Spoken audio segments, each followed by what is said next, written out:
Hi everyone, ഇന്നൊരു പുഡിങ്ങിൻ്റെ ഒരു recipe ആയിട്ടാണ് വന്നിരിക്കുന്നത്.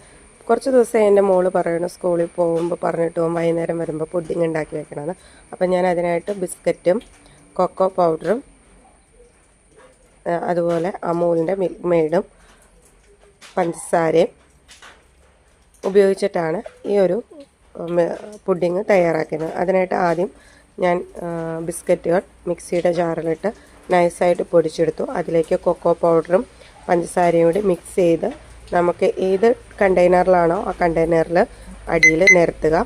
അതിനുശേഷം നന്നായിട്ട് മിക്സ് ചെയ്തത് നന്നായിട്ട് ലെയർ ചെയ്ത് എടുക്കുക. അതിനുശേഷം ഞാൻ ഒരു അര ഗ്ലാസ് പാലും അര ഗ്ലാസ് വെള്ളവും 2 സ്പൂൺ കോൺഫ്ലവറും കൂടി മിക്സ് ചെയ്ത് ഈ ഒരു പരുവത്തിൽ കുറുക്കിയെടുത്തു.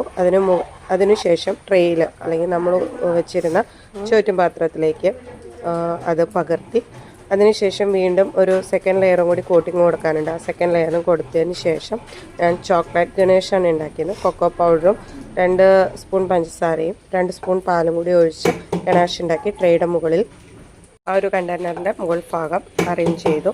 അപ്പോൾ ഇതാണ് ഫൈനൽ ലുക്ക്. ഇപ്പോൾ മോള് വന്നു അത് ടേസ്റ്റ് ചെയ്യുന്നതാണ് കാണുന്നത്. അവൾക്ക് വളരെയധികം ഇഷ്ടപ്പെട്ടു. നിങ്ങൾക്ക് ഇഷ്ടമായെങ്കിൽ ലൈക്ക് ചെയ്യുക, ഷെയർ ചെയ്യുക, കമൻറ്റ് ചെയ്യുക. താങ്ക്